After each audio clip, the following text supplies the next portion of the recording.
Mesdames et messieurs, bonjour. Merci de nous rejoindre sur BNews pour ce plateau de 10 minutes spécial invité. Nous recevons Franck Kinivore, expert en décentralisation. Avec lui, nous allons essayer de comprendre véritablement le mécanisme ou le mode de répartition des sièges après les élections communales. C'était le 17 mai passé. Franck Kinivore, bonjour. Bonjour. Alors, depuis, mettons, 24 heures après le scrutin, il y a une décision de la Cour suprême qui a circulé sur les réseaux sociaux. Juste après, il y a eu beaucoup d'interprétations par rapport à la répartition des sièges. D'abord, qu'est-ce qu'on doit comprendre véritablement à travers l'arrêt de la Cour suprême? Merci beaucoup. En fait, l'arrêt de la Cour suprême n'a rien apporté d'extraordinaire par rapport à la règle des 10%.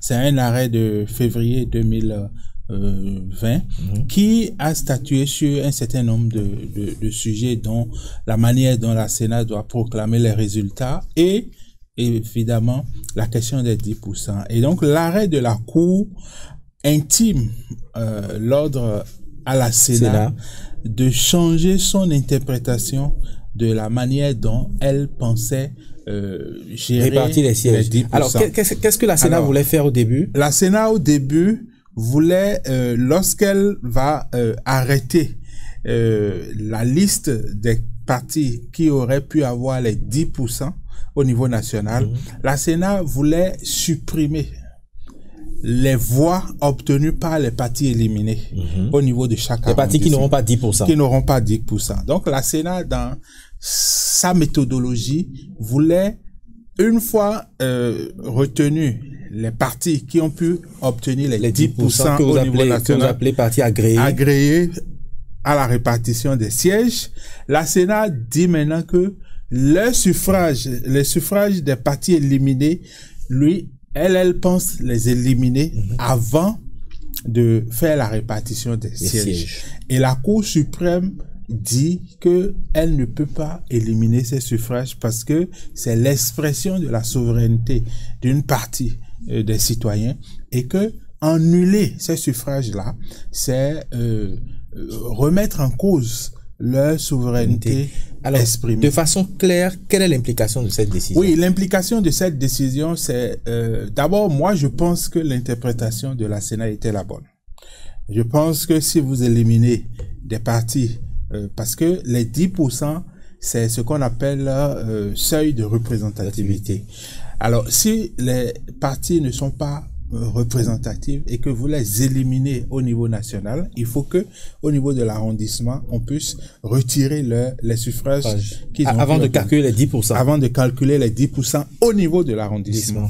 Mais la Cour suprême pense autrement, et donc ce que la Cour suprême a retenu va impliquer que les grands partis politiques seront privilégiés dans le partage des voix. C'est tout. Ça n'apporte pas un changement de l'application des 10% prévus par le code électoral. Alors, il y a quelque chose qui n'est pas tout à fait clair également dans cette méthode ou dans ce mécanisme de répartition des sièges.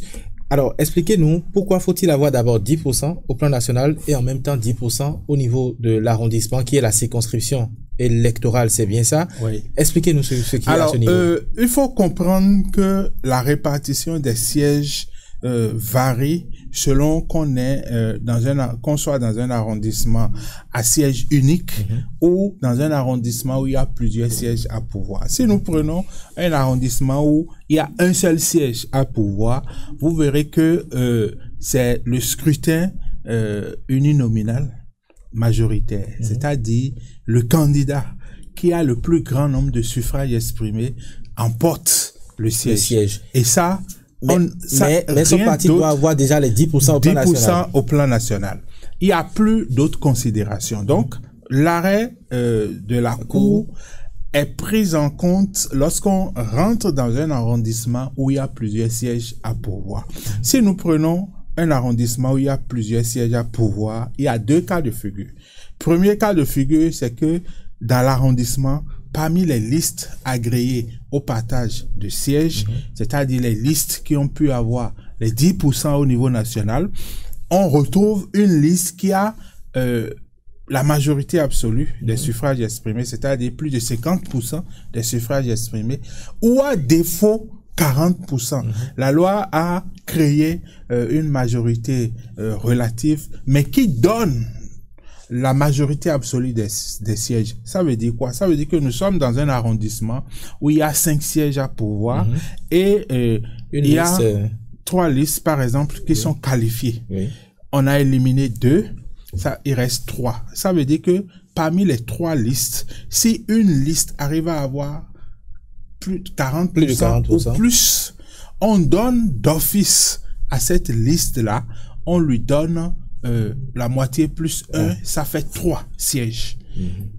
Et ça, il reste en ce moment 2 sièges. Les 2 sièges qui restent sont répartis suivant la règle de la représentation proportionnelle avec la plus forte moyenne. Ça veut dire quoi? Ça veut dire que c'est vrai que ici, la Sénat procède d'une manière qui n'est pas classique, c'est que après la répartition de la majorité absolue des sièges, c'est-à-dire dès que les 3 sièges sont attribués, la Sénat attribue les 2 sièges qui restent avec la méthode de la plus forte moyenne. On va passer au deuxième cas de figure pour que je puisse vous expliquer le principe de la représentation proportionnelle. C'est que nous sommes dans un arrondissement où il y a 5 sièges à pourvoir, par exemple, et aucune liste parmi les 3 listes agréées, c'est-à-dire les 3 listes les 10% au plan national. Les 10% au plan national, aucune liste n'a 40% ou plus. Dans l'arrondissement. Dans l'arrondissement. Ça veut dire quoi? Ça veut dire que il y aura pas ce qu'on appelle la prime majoritaire. Il y aura pas ça dans cet arrondissement. On ne va pas attribuer la moitié plus 1 des sièges à une liste. Mais on va les répartir. On va les répartir suivant la règle de suivant la représentation proportionnelle avec la plus forte moyenne. Donc, il faut déterminer ce qu'on appelle le quotient électoral. Le quotient électoral, c'est le chiffre qui vous donne droit à un siège. Si vous atteignez ce chiffre, prenons un exemple concret. Nous sommes dans un arrondissement où il y a 5 sièges. Et le nombre de suffrages valablement exprimés, c'est 1000, par exemple. Donc, nous avons une liste qui a 420 suffrages exprimés. On est dans un schéma où, pour déterminer le quotient électoral, on va diviser 1000 par 5. D'accord. Le nombre de suffrages exprimés par le nombre de partis. Par le nombre de sièges. À répartir. Donc, ça fait 1000 divisé par 5, ça fait 200. Oui, 200. Oui, ça fait 200. Oui. Alors, si vous avez 200 voix, c'est que vous avez un siège. Donc, autant de 200 voix, vous avez de sièges. Ça, c'est là où aucun parti n'a les 40% dans la circonscription. Dans la circonscription.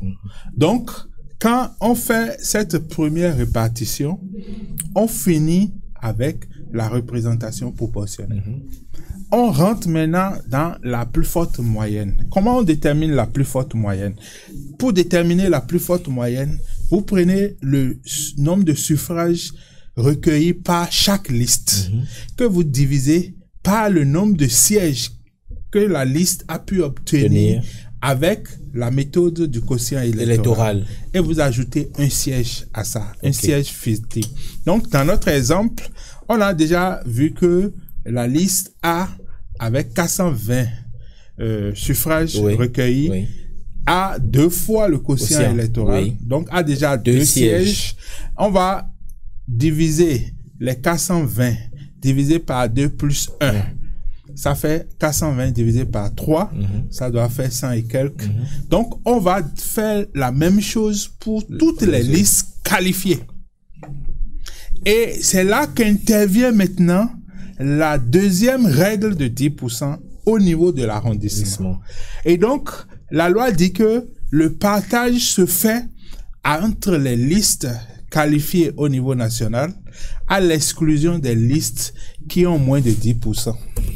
Très bien. Donc, dans ce schéma-là, on peut rencontrer 2 problèmes. Le problème, c'est que il va arriver dans un arrondissement où c'est une seule liste qui a 10%. Et la Sénat dit, dès que une seule liste a 10% et que les autres ne l'ont pas, elle va faire la répartition des sièges à cette seule liste-là. Pour moi, ça posera un problème. Parce que la loi dit que c'est quand tu as 40% ou plus que tu as la moitié plus 1. Donc, ça, c'est les conséquences de l'interprétation de la Cour suprême. Deuxième cas de figure, c'est que parmi les 3 listes agréées au niveau national, aucune d'elles n'a 10% dans l'arrondissement.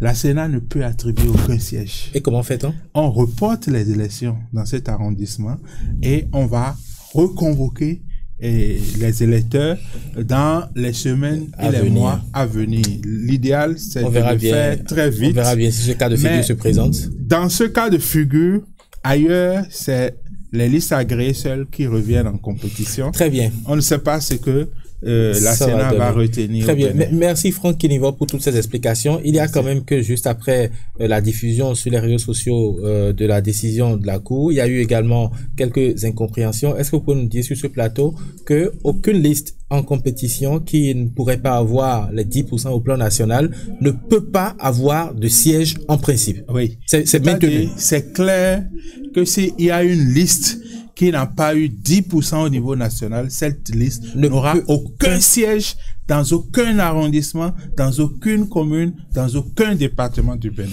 Voilà, très bien. Voilà qui est très clair, chers téléspectateurs. Merci de nous avoir suivis. J'espère que vous avez compris toutes ces explications. Vous voulez recevoir nos nouvelles vidéos, n'oubliez pas, cliquez, abonnez-vous et laissez surtout vos commentaires. Merci Franck Kinivo. Merci à vous aussi. À bientôt. À bientôt.